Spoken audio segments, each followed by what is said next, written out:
Eh bien, je suis actuellement à Céré, dans le centre de gravure. Bonjour Jean-Jacques, merci de m'accueillir dans votre centre. Et bonjour et bienvenue dans notre centre Ex Libris, qui est un centre de gravure associatif. Quand est-ce que vous êtes tombé dans l'art? Moi, j'ai toujours été intéressé par tout ce qui était artistique. Ça s'est décidé probablement tout petit. J'ai passé, malgré mon peu d'accent, je suis à l'origine de Perpignan. Ma mère était une Perpignanaise et puis nous vivions dans un petit quartier de Perpignan qui s'appelle Saint-Gaudéric.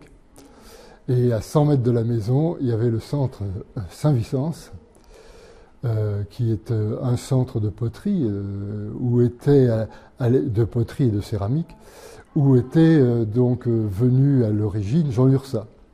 Donc Jean Lurçat a travaillé à cet endroit-là, et bon nombre de personnes, d'artistes, qui ont souhaité mettre un doigt aussi dans la céramique. Donc étant à 100 mètres de cet endroit, c'est toujours un lieu qui m'a passionné, et peut-être, sait-on, les choses sont arrivées à ce moment-là. Quand avez-vous commencé la gravure? J'ai mis le doigt dans la gravure il y a une vingtaine d'années. Bon, c'était pas mon activité d'origine, hein. Et j'ai mis le doigt dans la gravure par plaisir, donc en allant à l'école des Beaux-Arts, et où j'ai pendant des années pris du plaisir à faire de la gravure, comme j'ai pris du plaisir à faire de la peinture, ça en dehors de mon temps de travail, le soir, sur des séquences ouvertes pour les adultes. Mais voilà, c'était comme ça c'est de cette manière que j'ai appris la gravure. Quelles sont vos influences quand vous gravez? J'ai été influencé par ce que j'ai pu faire peut-être avant dans le cadre de la peinture. Je suis influencé par les gens qui m'entourent. Le travail d'équipe ici, par exemple, c'est une influence. C'est-à-dire il y a de l'échange, il y a de la discussion autour d'une œuvre. On a, sur le plan créatif, apprendre sur le travail des autres. Et là, on retrouve effectivement l'intérêt d'un centre et d'un collectif comme celui-là. Et vous préférez graver sur quoi? Avec quoi?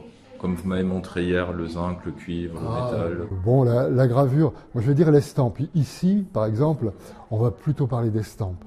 C'est-à-dire, on va faire une impression à l'aide d'une presse sur une feuille de papier. Cette impression, elle peut être faite d'un dessin unique, qu'on appellera un monotype, d'un dessin qui est produit par une plaque que l'on a préalablement gravée, qu'on appellera souvent une eau forte, puisque on peut dire que la gravure, c'est un travail qui est fait en creux, hein, sur un matériau. Alors on a la gravure en creux dans lesquels des creux on va mettre de l'encre, et plus on mettra d'encre, plus la réserve d'encre sera profonde et plus les noirs seront denses. Et on a la gravure à plat, qui en fait est une gravure peut-être beaucoup plus ancienne encore que la gravure en creux, puisque on travaille là sur du bois, ou on peut travailler également sur du lino, une matière suffisamment tendre pour pouvoir l'entailler. Voilà, donc c'est un travail de la main, c'est un travail, on va dire, assez technique, qui nécessite le suivi de procédures assez strictes quand même pour arriver à des résultats, mais qui est quand même est très ouvert, puisqu'aujourd'hui, celui qui fait de la gravure, tout du moins pour ceux que sont les artistes de notre centre, ils vont à la fois faire leur création, créer leur image, et puis la travailler jusqu'à l'impression finale. Donc ce sont des gens qui sont créatifs, qui touchent à la fois aux différents médiums, on peut dire, et des encres qui peuvent remplacer plus ou moins les peintures. On pourrait être sur des similitudes de ce type. Et puis, on va être à la fois aussi sur des impressions simples comme le gaufrage, où là, le creux ou les bosses obtenues sur un matériau sont également utilisés, puisque c'est le papier qui est impressionné sans avoir besoin d'aller plus loin, d'y mettre des couleurs. Donc ça s'appelle du gaufrage. Bon, on pourra observer quelques-unes de ces réalisations tout à l'heure en faisant un tour. Pour vous, qu'est-ce que l'imaginaire?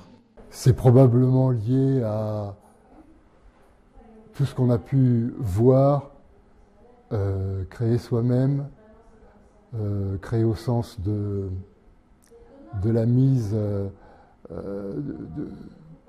peut-être avec des références artistiques, parce que rien n'est neutre. On va se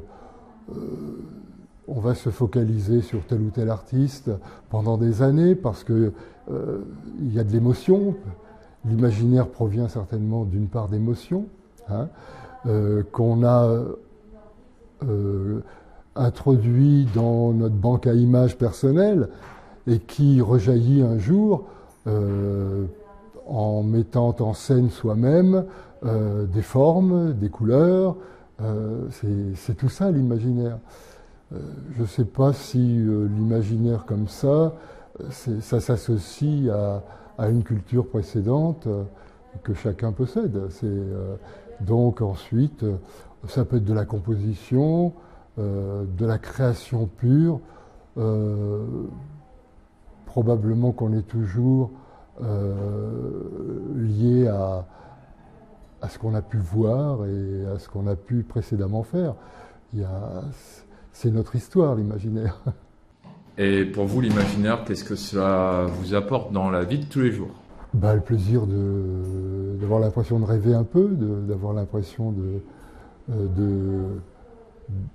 que notre pensée qui peut flotter se concrétise ou s'adapte sur des supports artistiques. Bon, c'est une question que je ne m'étais jamais posée, vraiment, bien qu'on doit se la poser un peu tous les jours aussi. Toute l'imagination provient de... Moi, je pense que notre passé culturel est une grande part de notre imaginaire. Je remercie Jean-Jacques Debonner d'avoir répondu à mes questions. Cette interview fait partie d'une série de 3 vidéos consacrée au centre de gravure Ex Libris qui se trouve à Céret dans le département des Pyrénées-Orientales. Si vous désirez avoir plus de renseignements par rapport à l'association Ex Libris ou au centre de gravure, je vous invite à cliquer sur les liens affichés en dessous de cette vidéo dans la partie description.